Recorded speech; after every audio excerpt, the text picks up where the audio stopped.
后来乡亲啊，继续来看这个太贤法师协会所属的太贤总团，伫台中举办法师进阶的考试，都要爬起哩108坎的倒梯。有一个78岁道长，伊是宗教甲文化学的硕士，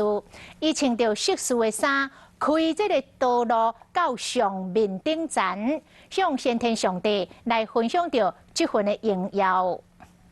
太贤法师协会道长萧道贤带头穿硕士服，要爬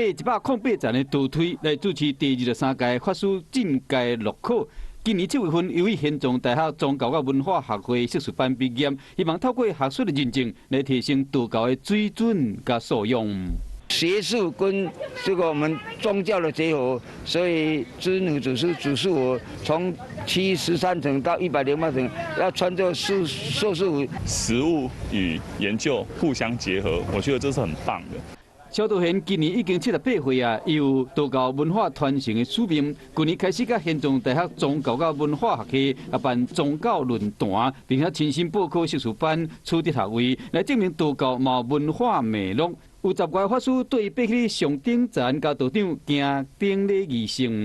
萧道贤表示讲，未来加强学术的合作甲交流，希望透过学校教育来提升道教后培素质。